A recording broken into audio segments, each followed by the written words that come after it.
সব সরকারের উপদেষ্টা হওয়ার পরপরই আপনি আওয়ামী লীগের দীর্ঘ ঐতিহ্যের প্রশ্ন করে তাদের দল গুছানোর পরামর্শ দিয়েছিলেন, কিন্তু এখন তো স্পষ্ট আপনার সরকার সেই সুযোগ আর দিতে চায় না। আপনি কি আপনার মতেই আছেন, নাকি আপনি না, আপনাদের ওই সময় তো আমি এই কথাটা বলেছি, হয়তো এটা অ্যাডভান্স বলেছি, তারপরে কিন্তু অনেকে একই কথা বলেছে। আমি হ্যাঁ, যা বলেছি সেটা কিন্তু খণ্ডিত আকারে এসেছে। ওকে, আমি পুরো জিনিসটাই আসেনি। আমি বলেছিলাম যে যারা অন্যায় করেছে তাদের তো বিচার হবেই। হুম হুম তারা এই বিদেশে বসে না করে আপনারা আসুন, ইউ ফেস ইউর পিপল। হুম হ্যাঁ, লোকজনকে আপনার ফেস করুন, হুম দেন ইউ সি যে আপনারা কতখানি পপুলার। ওকে, আর যারা অন্যায় করেনি, যারা কোনো অন্যায়ের মধ্যে ছিল না, যারা হয়তো ডেডিকেটেড ছিল, তারা যদি মাঠে থাকে তাহলে তো কোনো অসুবিধা নেই। এই ব্যাপারে 2018 সালে আমার আমার আমাদের আমার আমার কোনো সন্দেহ নাই, বা বাংলাদেশের মানুষজন হয়তো এই সন্দেহটা করে না যে আপনি আওয়ামী লীগের কোনো পারপাস সার্ভ করতেছেন। তবে কেউ কেউ যারা কিছু বলার তারা তো কেউ কেউ নানা ধরনের কথা বলতেই পারে, কিন্তু আমি আঠারো মনে উনিশ করি কোটি আপনার কাছে কি মনে হয়, লোকের মুখে তো রাইট, কিন্তু আপনার কাছে কি আমি মনে তাদের হয়, মন থেকে আপনার কাছে কি মনে হয় যে প্রফেসর ইউনূস সাহেব আপনার মন্ত্রণালয়টা বদলে দিলেন কোন একটা মেসেজ দেওয়ার জন্য, আপনার এই কথা বলার জন্য, না বলার জন্য, নাকি এটার সাথে এটার কোনো সম্পর্ক নাই?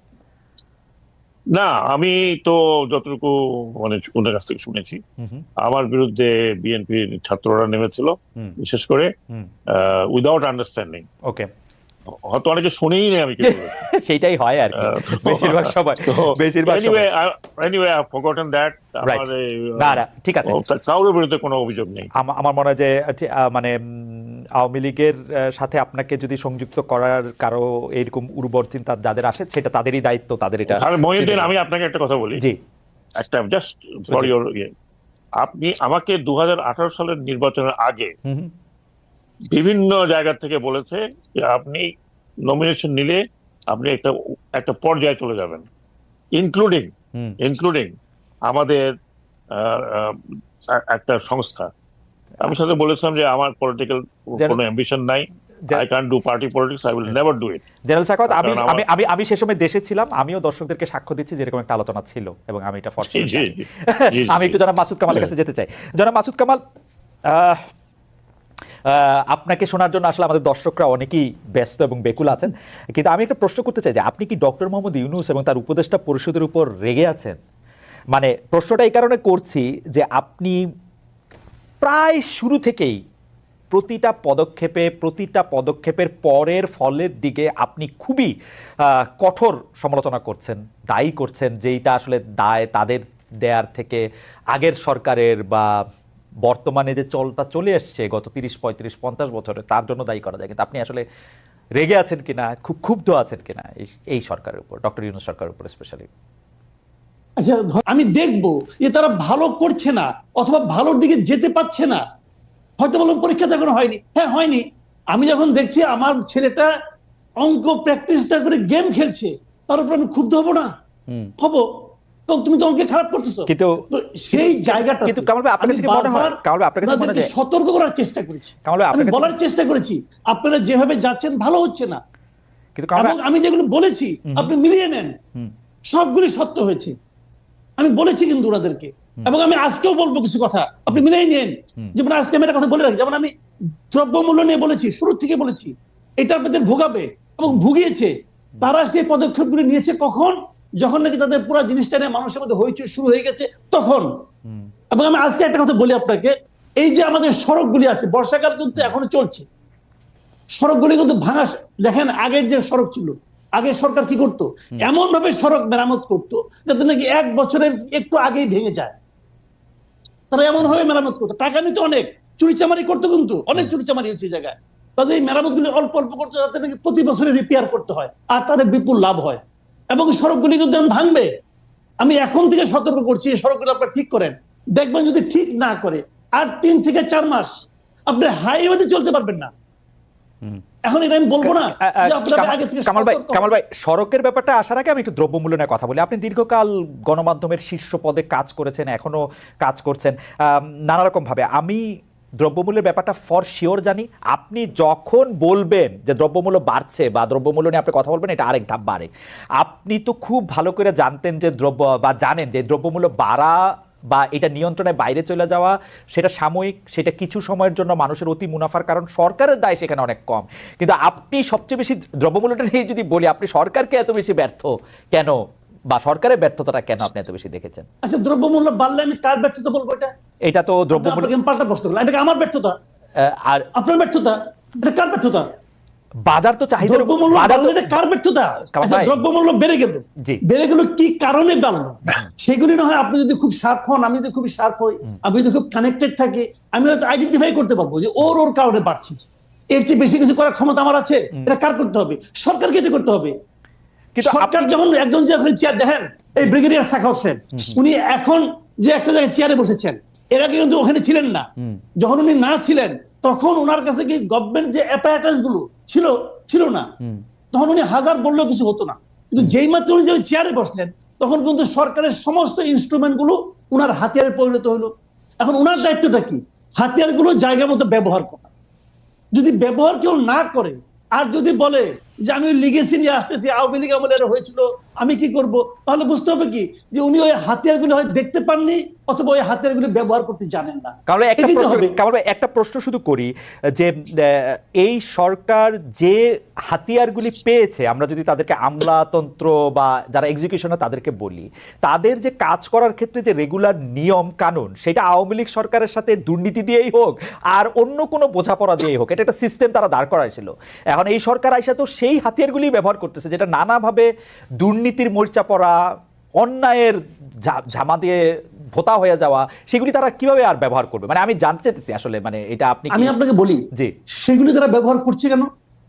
তাদের কি সেগুলি কি ব্যবহার করার জন্য আমরা তাদের হাতে পায়ে ধরছিলাম যে ভাই আপনি এই আমলাকে নিয়ে এই কাজ করেন বলছিলাম?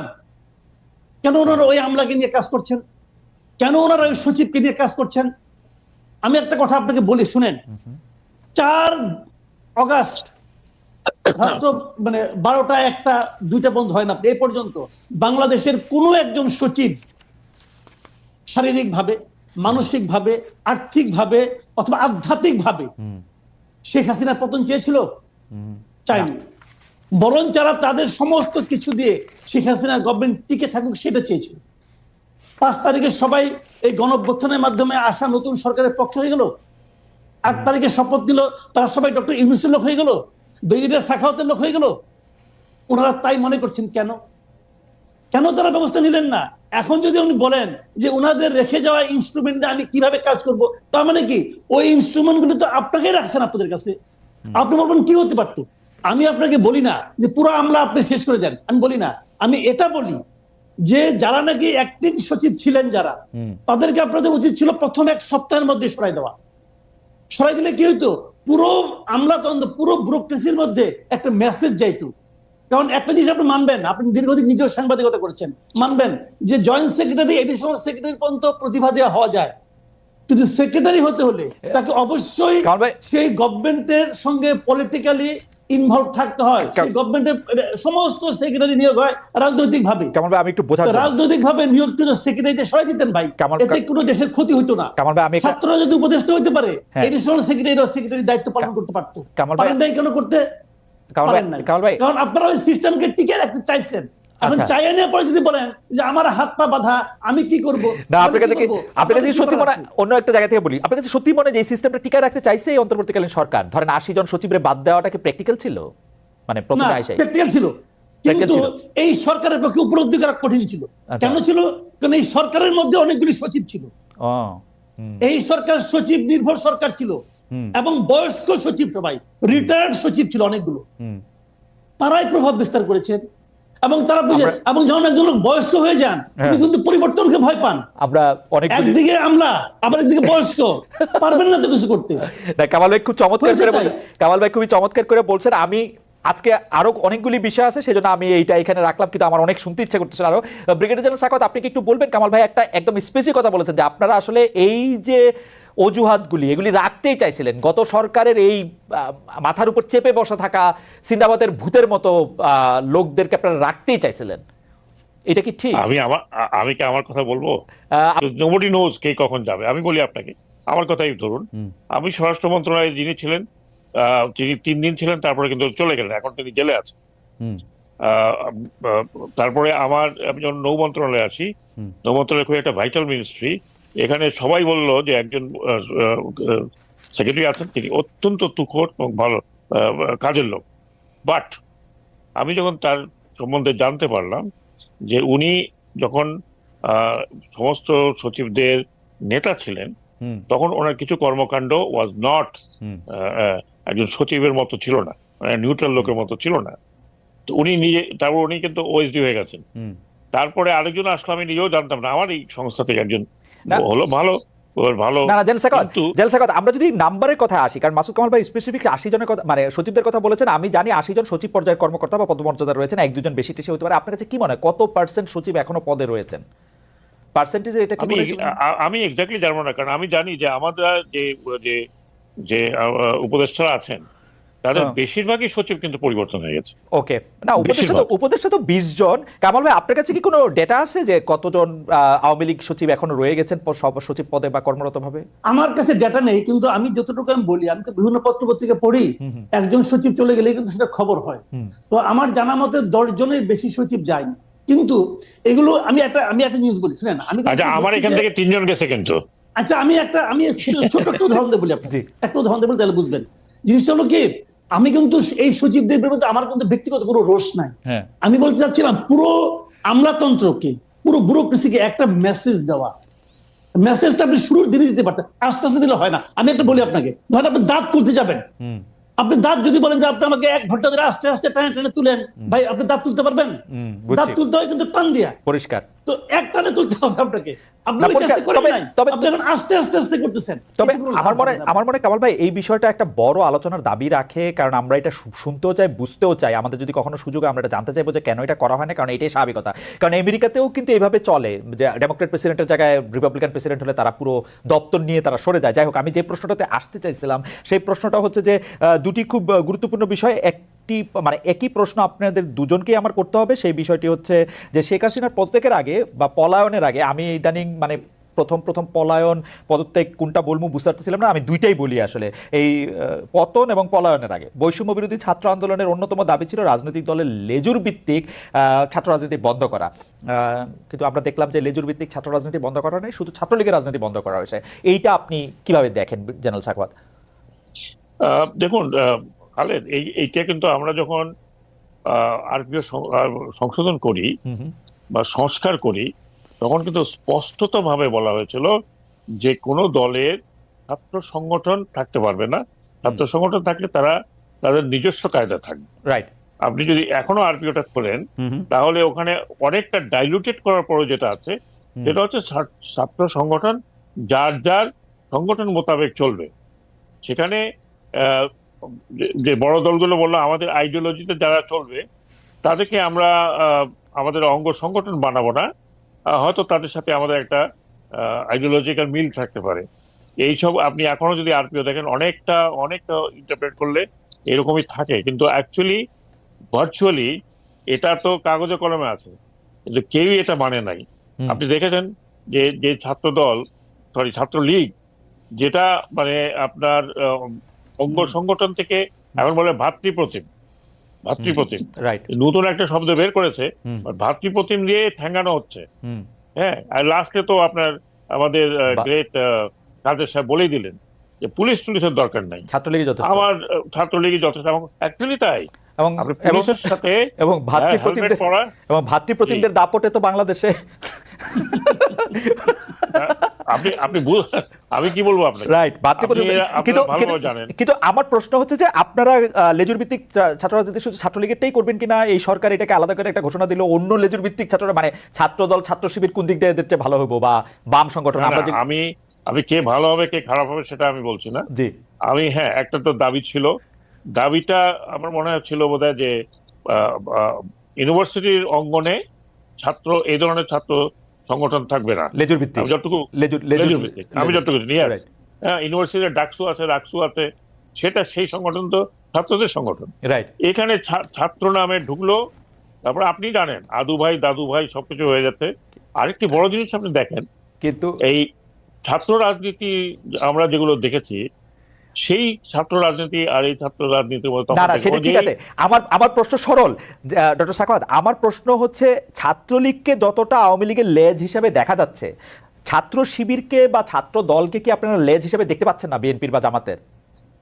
এখনো তারা ওই ধরনের ভিজিবল নয়। ছোট ছাত্রলীগ লেজ নয়, ছাত্রলীগ লেজ নাড়তো।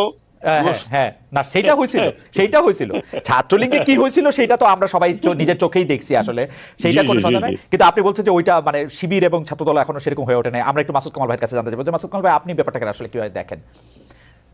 আমি আপনাকে শেষ দিয়ে শুরু করি। ছাত্রলীগকে দেখেছেন ওরকম কেন দেখেছেন? কারণ তখন ছাত্রলীগ যাদের ভাতৃপ্রতিম সংগঠন তারা ছিল ক্ষমতায়, শিবির যাদের ভাতৃপ্রতিম সংগঠন তারা যখন ক্ষমতায় থাকবে তখনকার শিবিরকে দেখেছেন? শুনেন আমি একটা কথা বলি আপনাকে, বিষয়টা হলো কি যে আসলে ক্ষমতায় কে আছে সেটা দিয়ে নির্ভর করে তার সাঙ্গ পাঙ্গ, তার আপনার বাসায় চাকর বাকর পর্যন্ত 400 কোটির মালিক হবে কি হবে না। 400 কোটির মালিক কি শেখ হাসিনা যখন ক্ষমতার বাইরে ছিলেন তখন কি তার চাকর বাকরটা হইতে পারছিল? পারে নাই। বিষয়টা হলো ক্ষমতায় থাকতে পারা না পারা নিয়ে। আজকে ধরেন আজকে ক্ষমতার ক্ষমতা একটা খালি আমার ফেভারিট গল্পটা একটু বলি, ক্ষমতায় থাকাটা কিরকম। আমি শুধু ছাত্রলীগের সভাপতিকে জিজ্ঞেস করছিলাম যে আপনি যে গাড়িটা চড়েন সেইটার নাম্বার টুম্বার এমন, এটা এমন কেন? ও মাই গড, এইটার যে কি সাংঘাতিক প্রশ্ন এটা হয়ে গেছিল। আসলে কারণটা কি? অন্তর্নিহিত কারণ হলো দুটো। একটা হলো যে আপনার মনে আছে কিনা জানি না, আপনি দেখবেন এক সময় বিএনপির লোকজনরা বলতো যখন নাকি বিএনপির নেতৃবৃন্দকে, বিএনপির পলিটিশিয়ানদেরকে আওয়ামী লীগ নানা ভাবে তুচ্ছ তাচ্ছিল্য করতো না, তখন বিএনপির লোকজনরা বলতো কিন্তু যে পুলিশ রাইখা আসেন, পুলিশ রাইখা আসেন, তখন দেখবো কার কতটা পাওয়ার আছে। এই যে পুলিশ রাইখা আসেন, এটা হলো কি আপনার বেসিক পয়েন্ট। ক্ষমতায় থাকে তাদের সাঙ্গ পাঙ্গ লেজ বা অন্য যে নামে আমরা ডাকি না কেন, তারা আসলে আমাদের একটি পুরনো প্রবাদ আছে যে মেরার জোরে, মেরা বা খুঁটির জোরে আসলে ভেড়া নাচে। এটা হলো জাস্ট ক্ষমতার কথা। আমি একটা ছোট্ট এক্সাম্পল দিয়ে বলি। আজকে দেখেন বৈষম্য বিরোধী ছাত্র আন্দোলনের ব্যানারে যারা কাজ করতেছে তারা যাচ্ছে এবং তারা রাষ্ট্রপতির বাসভবন পর্যন্ত যাচ্ছে, আন্দোলন করতেছে। আচ্ছা এই কাজটাই ছাত্রলীগের কথা বাদ দেন, আমি ছাত্রলীগ বলতে চাচ্ছি না, ছাত্র দল করতে পারবে? পারবে আজকে? ছাত্র দল এরকম একটা মিছিল করতে পারবে আজকে? পারবে না। কেন পারবে না? ছাত্র শিবির পারবে। এই সরকার তো ছাত্র শিবিরকে বেশি ভালোবাসে। হ্যাঁ, শিবির পারবে, হ্যাঁ, কারণ এই সরকার শিবিরকে বেশি, জেনারেল সাখাওয়াত শিবিরকে বেশি ভালোবাসে এখন। ছাত্র জানি না, কিন্তু ছাত্র দল যে পারবে না এটা পারবে না কারণে। ডক্টর হোসেন আমি আসছি আপনার কাছে আসছি। জি জি, না এটা বলতে চাইছিলেন। জি জেনারেল সাখাওয়াত। না, যেটা আমি বলছিলাম যে এগুলো কোনো পার্টিকুলার ছাত্র দলের জন্য, মানে ছাত্র সংগঠনের ব্যাপার না। যেটা করা হয়েছিল সেটা কিন্তু সবার জন্য করা হয়েছিল, কিন্তু ওই সময় পার্লামেন্টে মেজরিটি ছিল আওয়ামী লীগ। তারা এটাকে নিয়ে যখন আইন করলো তখন তারা একটা লেজুর লাগিয়ে দিল এটার মধ্যে। আমরা এটাও বলেছিলাম ইভেন বিদেশে যে সংগঠনগুলো আছে এগুলোর সাথে মেইন পার্টির কোনো যোগাযোগ যেন না থাকে, আমরা নিষিদ্ধ করেছিলাম। এটা একদম ঠিক আছে, কিন্তু মাসুদ কামাল ভাই একটা পার্টিকুলার পয়েন্ট তুলে ধরছেন যে আজকে যে বৈষম্য বিরোধী ছাত্র আন্দোলনেরা রাষ্ট্রপতির পদত্যাগ চায়, রাষ্ট্রপতির ভবন অভিমুখে যাইতে পারলো, উনি বলছেন যে এটাকে আসলে ছাত্রলীগ পারবে। আমার জবাব হচ্ছে পারবে না। ছাত্রদল পারবে কিনা সেই ব্যাপারে, ছাত্রদল পারবে কিনা সেই প্রশ্নের জবাবে কামাল ভাই এই প্রশ্ন তোলার পরে আমি বলছি যে ছাত্রদল পারবে কিনা জানি না, উনি বলছে পারবে না। কিন্তু আমি বলছি শিবির পারবে, কারণ এই ছাত্র শিবিরের হয়তো সেই ক্ষমতা আছে এই সরকারের আমলে। ব্যাপারটা হচ্ছে এরকম আর কি। এইটা কি আপনি একমত?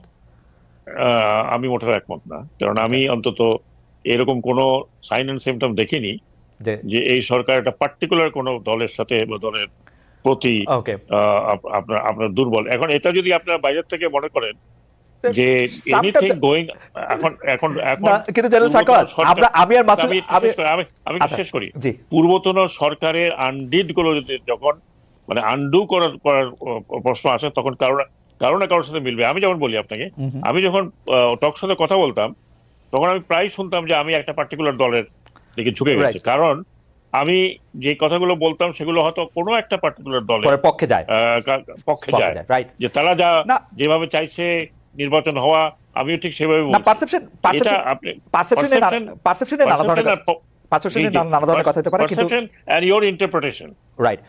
কিন্তু আমি আর কামাল ভাই একটু কমিউনিকেশনের ছাত্র, আমরা দেখছি পারসেপশন ইজ রিয়েলিটি, আপনি যেটারই বলেন না কেন। কামাল ভাই আপনি কন্টিনিউ করবেন, আপনি যদি ছাত্র লীগের এইটা বৈষম্য বিরোধী যে লেজুর ভিত্তি এটা নিয়ে যদি প্রসঙ্গ শেষ করেন আমরা পরবর্তী প্রসঙ্গে যেতে পারি, যেটা রাষ্ট্রপতি মোহাম্মদ শাহাবুদ্দিনকে নিয়ে। না, পরবর্তী প্রসঙ্গে যাচ্ছি।